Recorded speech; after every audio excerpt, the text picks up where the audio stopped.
Whenever you're ready. Jerold Schulman was born on November 19th, 1941, to Sari and Louis Schulman. Sari and Lou cherished their firstborn. He was a sweet and sensitive little boy who adored his baby sister Susie when she came along. He loved his grandfather, who he called Pa. And here are some stories from Grandma. Her father would want to come over just to watch Jerry sleep, as it made him feel healthy. When Grandma didn't want Jerry to know his Pa was there, Jerry couldn't be fooled. He would stand in his crib and say, Pa, Pa, even when Grandma was trying to convince him that Pa wasn't there. A few years later, Grandma told Jerry that she was just going down the hall to pick up something from a neighbor. When she returned a few minutes later, she saw Jerry standing by Susie's crib, crying. Susie, Mommy left us, and I don't know how to take care of you. Another story that Grandma reminded me of yesterday was when he was about 5 or 6 years old. He was scolded for something, and she can't remember what, but he decided he was going to run away. And he packed his little school backpack with a pair of underpants, and he left the house. And without him knowing, my grandpa, his dad, followed him, and he went down the elevator and went outside and went to the stop sign, and he looked both ways, and then he was like, and then he turned around and went back upstairs, and when he got home, Grandma was like, "What happened, Jerry? I thought you were running away from home." He said, "Mom, you know I'm not allowed to cross the street."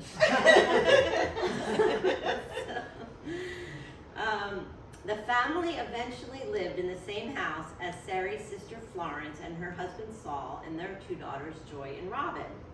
Florence and her family lived upstairs, and the Schulmans lived downstairs. Cousin Robin remembers that Jerry used to play cards with her, and he would give her money to tickle his feet.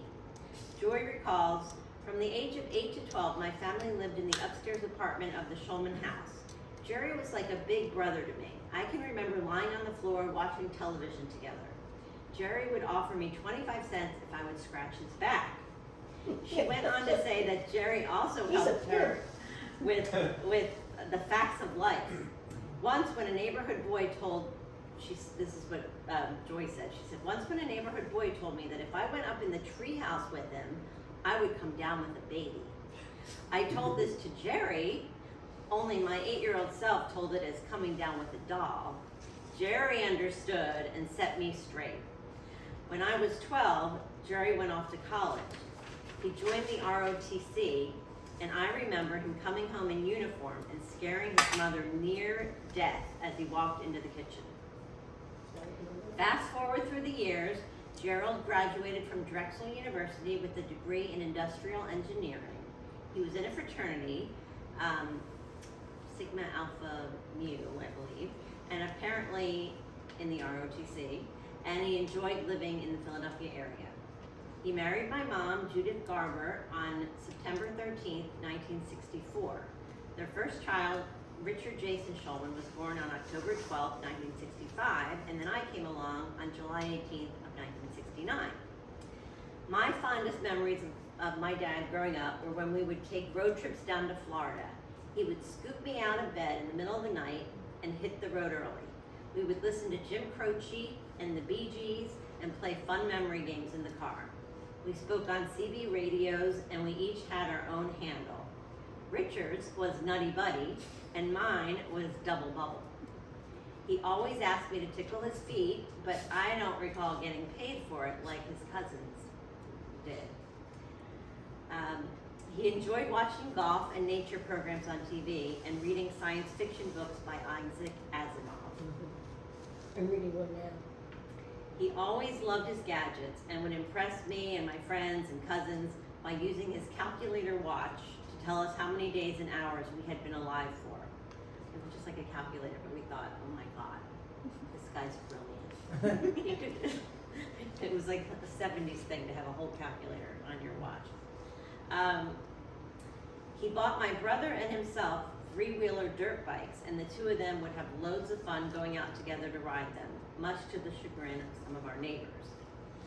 When I auditioned for my first role at a dinner theater, I remember looking out at him in the audience as I was singing in the theater and seeing such a look of pride on his face. Eventually, my parents' marriage dissolved and he married Jennifer Valley on September 1st, 1989. They eloped. They had a long and loving marriage. They loved visiting Bermuda together and also collecting some prized possessions for their home. Jennifer was the love of his life. My dad's career highlights included working for Gould, a developer of computer and electronic products, as well as Ned Lloyd, a Dutch shipping company. He was a computer systems analyst. He developed a computer language system that allowed two programs to communicate. After he left Ned Lloyd, he went out on his own selling his system to larger companies.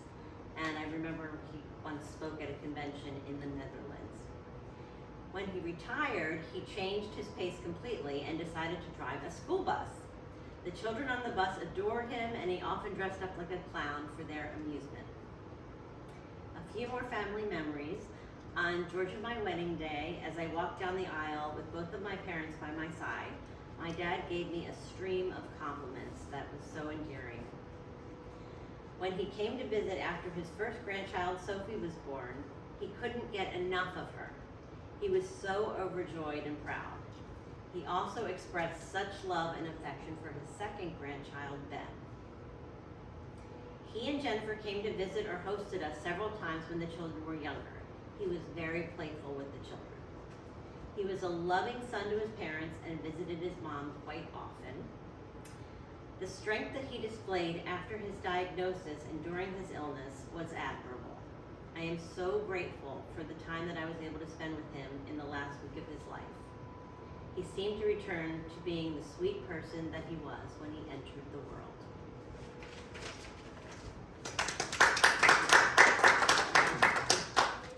When we were little kids, besides the Mrs. Saphagine one, but I'm not recalling it now. But Is it back on? when I was a teenager, young teenager, our parents had gone somewhere, and I wanted Jerry to help me shave my legs for the first time. That is so funny. And he used his electric razor. And I have the scar to show for it. I mean, it just bled and bled. Oh my God. Yeah. And he also taught me to smoke. Oh. How nice. Right. Right. He certainly knew how. Guess he did. But I stopped when I was pregnant with Darren Oh, good. and never went back. Thank goodness. Yeah. I remember when he got a car. It was a, I don't remember what brand it was, but it was a convertible. And he took me out for a ride, and I thought, oh, this is so cool. My brother's got a convertible. And just when, about the time he was going off to no, not when he was going off to college, but when he'd come back and he'd see his friends, and I remember they looked at me differently as they'd grown up.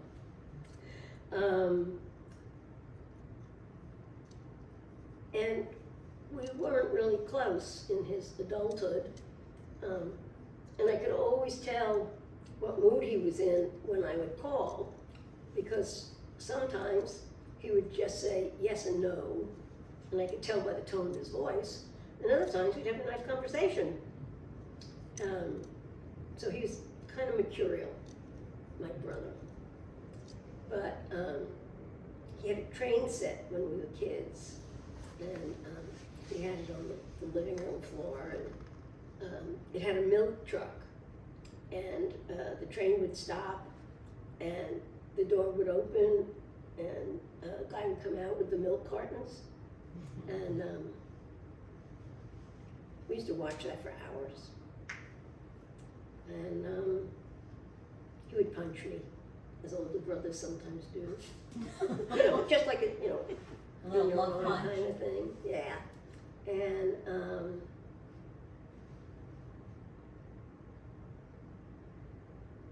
I remember when we got the idea, Jerry and Jennifer and Stephen and I, to send our parents on a cruise for their 50th anniversary. And Jerry and Jennifer went down to see them, and they had this big box. And so Grandma and Grandpa opened the box, and there were strange things in it. There was like a toy boat, and something about swimming, and things of the ocean. And then they got to the bottom, and there was this big envelope, with the tickets. And we felt so proud that we were able to do this for our parents. It was a sign of growing up. That was very mature of you And and generous. well, yeah, and yeah, it was very cool to be able to do it. And we had a fine time on the cruise, but they were you had to get dressed up for dinner. I remember, and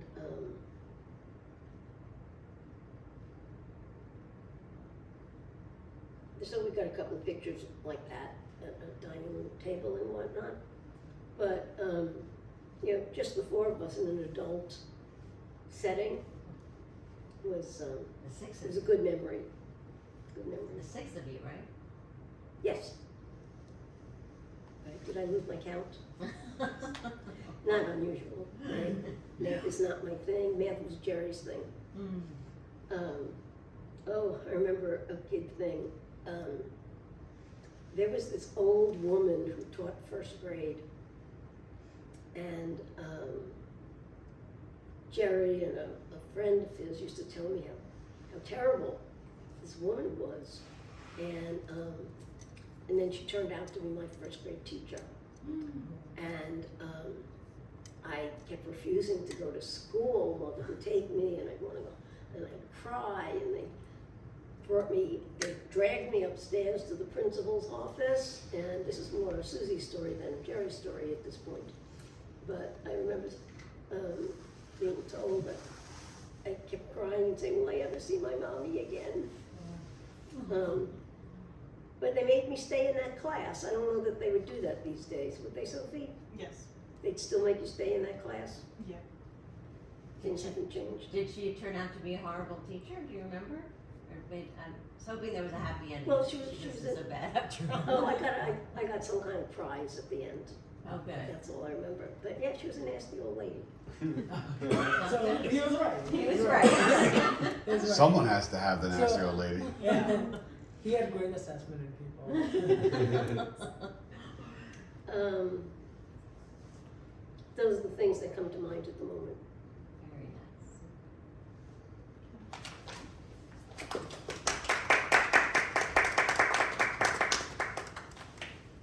Yeah, Sophie? I don't have many memories of my grandpa, but the ones I do have started when I think Ben and I were in elementary school, and we went down to go visit them in Atlanta. And Grandpa sat Ben and I down in front of the TV and put on that movie about chickens that I were did. scared to get their heads chopped off. Yes, what was that called? That was so good. The claymation. Yeah, the claymation Yeah, one. right. The And British. yeah, it was a really good I movie. remember that. Wallace I and remember- Gromit? Is Yeah, that- yeah, that's Yeah, it. Yeah, yeah, something like that. yeah. Which one is Wallace and Gromit? Wallace and Gromit. That is Wallace it. and Gromit. And I remember sitting there, and it was just us two, just Ben and I was like, I wonder where Grandpa and Grandma went. So I went on a scavenger hunt trying to find them, and I find them in the garage smoking, and I was like, this is such an interesting smell. And I remember thinking, I don't like this smell. I don't want this smell. And I remember going back to bed and being like, don't go in the garage, there's a smell. And back then I obviously didn't know what that smell was, so I'm like, they're farting out there.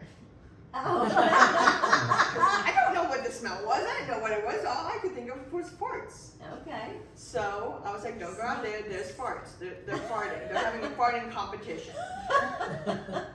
Okay. But that smell never really went away, so I later learned what that smell was. Yeah. And then I remember going on it's like one of those, they don't have them anymore, but like those wooden jungle gyms that they used to have. Mhm. And I remember I was scared to go on it because I was like, I'm gonna get a splinter, I'm gonna fall, I'm gonna get a splinter, I'm gonna hurt myself. And Grandpa took me on there and he was like, it's okay, I'll stay with you, you'll be safe. Aw. And that was really sweet. Mhm. And then I remember the most fondest memory I have of him was, it was my senior year of college and I was getting ready to apply for colleges. But for senior year of high school, I was getting ready to apply to colleges. And I was down there, I think Mom had like one of her show events and everything, and she took me with her just to go visit Grandpa and Grandma. And Grandma was like, well, what are you thinking about doing? I was like, well, I love dance. She's like, oh, you have to continue dance. I was like, I don't know if I'm gonna continue. She's like, let's look up some colleges and the dance teams that they have, and like, let's look into it. And I was like, okay. So we started looking at different colleges, we started looking at Towson. I was like, I'm never gonna make it on the Towson dance team. That dance team was like an Olympic dance team almost. Like they trained like there was no tomorrow. I was like, I'm not that good. And I remember Grandpa coming in saying like, I remember when you were younger and you would dance and you could definitely make that dance team. Aw. And I was like, I mean, obviously I don't remember him coming to my dance recitals, but I was like, oh, that's so sweet. And it was really nice. So yeah. Very nice. I remember another memory. This is after Jerry was on his own, but before Jennifer. And he was living in Philly. And You mean before Judy? No, after Judy. no, before. after Judy. Oh. And yeah, because this involves Elisa, who was in a play, and she played Helen Keller. And At Villanova University. we At Villanova University.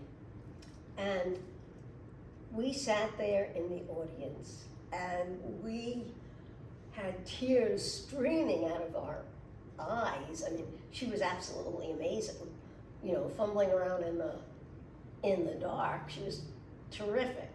And we were so proud of her, and we just sat there in awe. And he was very proud of you. Thank you. I have two memories. Let me sneak over here. I mean, I probably have more than two memories of my father-in-law, but two that I remember. Two worth talking about. We were in high school, college. We went down to visit him, and I grew up in a family where we had like a window air conditioning unit, and you only were allowed to turn it on if it was like 115 degrees outside. So it was always like hot and warm in our house in the summer. And we get down to Georgia, and it was like, it felt like we were standing in an oven in Georgia. And we go into their house. Their house was like set at like, I think like 52 degrees. It was like an icebox. And at that point in my life, that was like the greatest thing I'd ever experienced in my life. This is like amazing. I mean, like, it was like so chilled. I remember this is before Costco and before they had like big grocery stores up in this area. We went with, it was Lisa and I and them, and we went to this store where you got samples almost every aisle, and they had these like amazing cherries, and we just ate really well down there. And yeah, that was exciting for me because I was still a kid at that point. I was like probably 20, 21, and I'm meeting my father-in-law for the first time, and I felt like a young adult, and that was really cool. And my second time to visit him was actually, it was Elisa, myself, one of my good friends from childhood, and at the University of Pittsburgh, and my brother. And we were driving down to New Orleans, and we decided to stop in Alpharetta on the way. And we're driving. We got there to Jerry's house at around like 11 o'clock at night. And the next morning we knew that we were going to have to do a pretty big leg the rest of the way. And we went to get some coffee. And so Jerry made us his coffee. And I had never had coffee like that before in my life. It was like, I guess like a normal person puts like 4 scoops in for a thing, whatever. He put like 8 in. And it was like literally like the darkest, blackest coffee I've ever had in my life. Every time I see my friend Ian, he brings it up. He's like, oh my God, remember that coffee you're following on? Could you drink it? It was amazing. I loved it. I think I'm still wired from it. With caffeine, enough caffeine for a lifetime. But he was a good man. He was a good father-in-law. He was a good grandfather. He was a good father. He was a very good second husband. Not such a great first husband. And he did the best he could with what God gave him, and I'm glad I had him in my life. So. I just remember. And you're wearing his shirt. I am. I'm wearing Jerry's shirt. I never thought I'd wear a shirt like this, but in honor of him. I just remembered one more story about him. It was the same trip that I went on for high school, like when I went down before college. And I remember, I don't know how it started, but I was talking about, I remember we were talking and everything, and he was like, what's something that like, you like to do? Like, what are your hobbies? And I was like, At this point, like, my dad and I had gone to the shooting range a few times. I was like, I mean, I really like enjoy going to the shooting range with my dad. And he's like, you shoot guns! And it's like the most excited I've ever seen that man, like, ever. Like, he actually had a sparkle in his eyes. He's like, I know what we're doing today. And Jennifer was like, oh God, okay. I'll see you guys in a few hours. And I remember he was like, got so excited that like, and I was like, okay, I have something to do with my grandfather. This is so exciting. Yeah, it is. And I remember we got to the shooting range and he had like one of those laser pointers attached to his gun so that way he could like aim the gun. And I was like, that's cheating. You can't do that. You can't have that takes away from the fun of shooting. He's like, no. With eyesight like mine, you gotta know where you're aiming so that way you don't hit something else. I was like, oh, okay. So I tried shooting his gun, because he had his own gun, so I've only ever shot like a Glock 9mm, so I was like, that's the gun I can feel comfortable with. And he had like these big guns and like all these different guns. I'm like, I don't know if I feel comfortable with this. But he's like showing me how to do it. He's like showing me how to like handle them. He's like getting so excited about teaching his granddaughter about guns. And I was like, cool, I can do this. And the first time I like fling back a little bit because I'm like not used to his power of gun. And he's like, I got you. I'm like, you got me. Aww. Like, I don't know what, like, it took, I've never felt the closest with my grandfather, but something about being at the gun range with him of all places, I was like, I have a grandpa. This is so sweet. And then we continued shooting guns. Nice. So, yeah. Well, when Elisa and I went down, you know, when he called us and said he was going into hospice, we found a gun. It freaked us out. We called the police right away, and I spoke to Jennifer, and she said, "Oh yeah, and then there's a BB gun in the garage and a whole lot of bullets and things." Yeah. You called the police?